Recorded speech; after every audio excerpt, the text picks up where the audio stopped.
Yo yo yo yo yo, selamat pagi, selamat siang, selamat sore, selamat malam teman-teman, bertemu lagi bersama saya Firman di CBX Entertainment. Terima kasih yang sudah like dan subscribe yang view yang episode kemarin ya. Kita lanjut lagi sekarang misterinya Rock dan Soya di episode ke-9.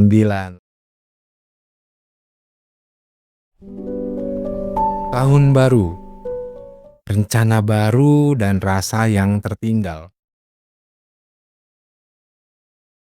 Bumi berputar mengelilingi matahari. Aku berputar-putar tapi tetap berhenti di kamu. Welcome 2022. Hari pertama di 2022, jam 9 pagi Soya masih tertidur. Beberapa panggilan telepon diabaikannya, padahal handphone ada di dekatnya. Tapi untuk sekedar menggerakkan tangan untuk lihat siapa yang menelepon, dia malas. Dia lebih memilih untuk memeluk guling. Handphone Soya berbunyi lagi. Soya menutup kuping tidak mau dengar, namun karena tak kunjung berhenti, Soya terpaksa ambil handphone melihat siapa yang telepon. Ternyata dari Zidan. Setelah mikir sejenak sambil menatap layar, Soya memutuskan untuk tidak menerimanya. Soya justru menelepon Masto memberitahukannya agar semua jadwalnya selama 4 hari dibatalkan. Soya mau libur, capek. Acara perayaan ulang tahun Mbak Soya tanggal 3 sama tim manajemen gimana?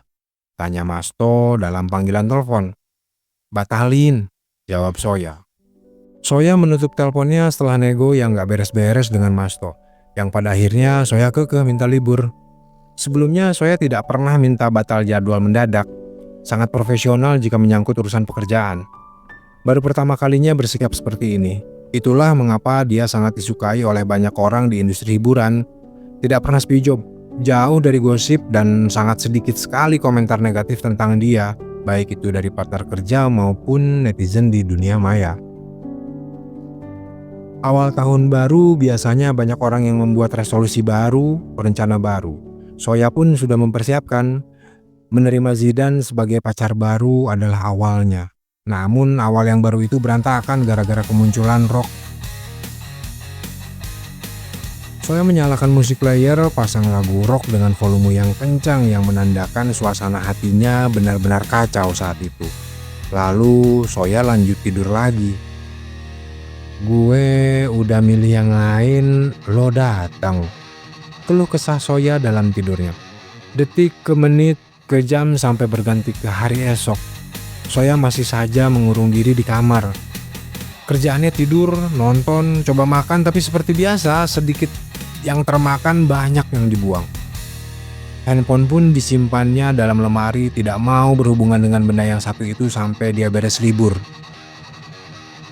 Zidan sampai datang mau menemui Soya karena teleponnya tidak pernah diangkat dan pesan-pesan tidak pernah dibalas. Namun Soya tidak membukakan pintu kamar. Dia pura-pura tidur meski tahu Zidan mengetuk-ketuk kamar. Zidan menemui Bella untuk bertanya ada apa dengan Soya. Zidan ketakutan kalau dia berbuat salah yang tidak dia sadari dan membuat Soya marah. Bella yang tahu masalah Soya menutup rapat mulutnya. Namun berjanji sama Zidan nanti malam akan datang ke apartemen Soya dan akan mengabari Zidan kalau bisa ketemu sama Soya. Apa bikin birthday surprise aja jam 12 malam nanti biar dia seneng? Tanya Zidan agak setengah maksa agar Bella mendukungnya. Jangan, Soya lagi aneh gini yang ada malah dicuekin.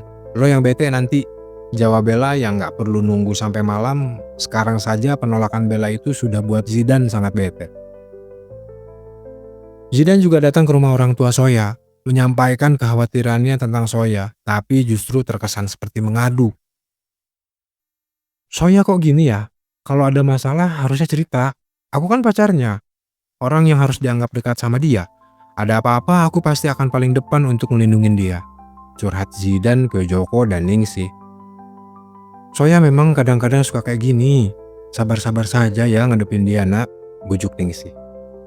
Joko dan Ningsih cukup lega melihat sikap Zidan yang tampak sekali serius sama Soya. Keinginan kuat Zidan untuk selalu melindungi Soya adalah nilai plus untuk Zidan di mata kedua orang tua Soya. Zidan sudah mampu membeli hati mereka dan mulai mempercayakan Soya kepada Zidan sepenuhnya.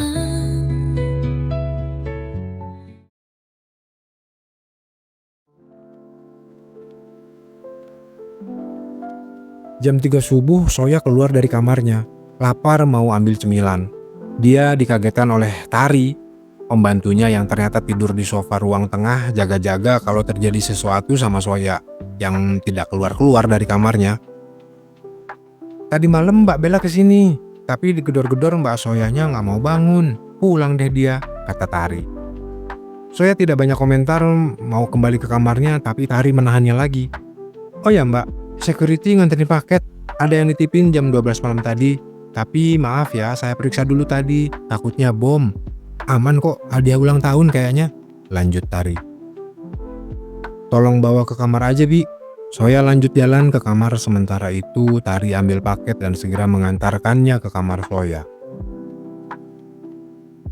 Soya makan cemilan sambil nonton acara yang juga sebenarnya tidak buat dia semangat untuk menontonnya.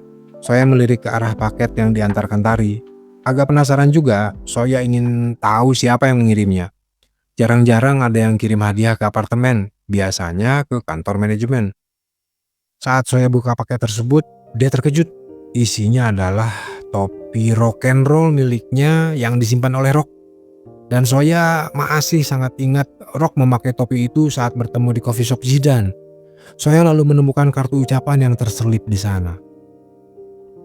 "Gue kembaliin. Nyimpen barang ini bikin gue gak bisa lupa sama lo. Happy birthday. Semoga bisa makan yang enak-enak, minimal untuk hari ini. Mr. High Price." Sontak air mata Soya mengalir setelah baca isi kartu ucapan itu. Orang pertama yang ngucapin, doa dan harapannya simpel. Pengen gue bisa makan enak. Dan nama itu, dia masih ingat julukan yang gue kasih untuk dia. Isi tulisan di hati Soya saat ini. Tiba-tiba Soya berlari keluar kamar.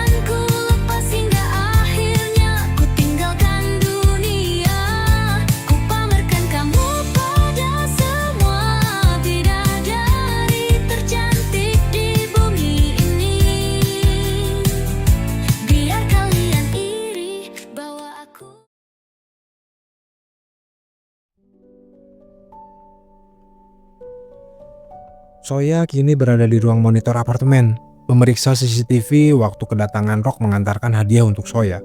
Saat petugas menemukan sosok si pengantar, Soya langsung minta di zoom wajahnya. "Itu kamu," ucap Soya dalam hatinya, dan lagi-lagi air matanya tak tertahan untuk kembali mengalir.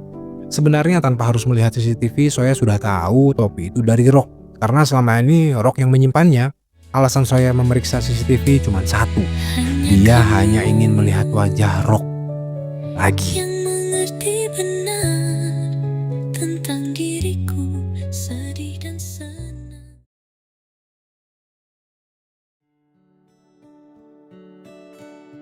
Jam 9 pagi, surprise birthday untuk Soya. Joko, Ningsih, Bella, dan Zidane membuka paksa kamar Soya. Zidane memegang kue ulang tahun dan membangunkannya. Saat Soya terbangun, semua yang ada di sana menyanyikan lagu selamat ulang tahun. Soya menutup wajahnya, malu apalagi wajahnya masih berantakan habis bangun tidur. "Apa sih ini?" ucap manja Soya. Bella langsung maksa Soya untuk meniup lilin. Akhirnya Soya pun mau setelah beberapa saat. Hati Soya terhibur sejenak melupakan galau hatinya tentang Rock. Joko sempat menanyakan kenapa Soya tadi subuh lari-lari keluar apartemennya. Joko dapat laporan dari Tari, pembantu Soya itu. Soya pun bungkam, dia tidak mau cerita. Selain ada Zidane, dia juga merasa tidak enak sama papa dan mamanya kalau ternyata sekarang Soya sedang memikirkan pria lain, padahal sudah berpacaran dengan lelaki yang dikenalkan oleh orang tuanya. Di ujung acara, Zidane mengajak makan-makan di luar untuk merayakan ulang tahun Soya. Semua langsung cemas, mencoba cari-cari jalan atau alasan apapun itu untuk menolak. Namun tiba-tiba Soya justru menerima ajakan Zidane. "Ya udah, biar kamu tahu," kata Soya yang ditunjukkan ke Zidane. "Tahu apanya?" Zidane penasaran apa maksud Soya, namun tidak ada yang mau menjelaskannya. Kecemasan itu melanda orang tua Soya. Apa maksud Soya?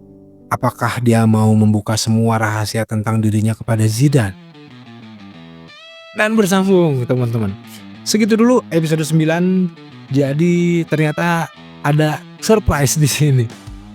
Soya dapat topinya balik lagi dari Rock ya, dan ternyata Zidane mau ngajak makan malam. Nah, nanti apa yang terjadi pas saat makan malam dan lain-lainnya tunggu di episode berikutnya, di episode 10. Terima kasih sudah nonton ya. Jangan lupa share-share ke yang lain biar pada nonton juga. Ayo sini rame-rame ya teman-teman ya. Oke, sekali lagi terima kasih banyak. Selamat pagi, selamat siang, selamat sore, selamat malam. Ciao.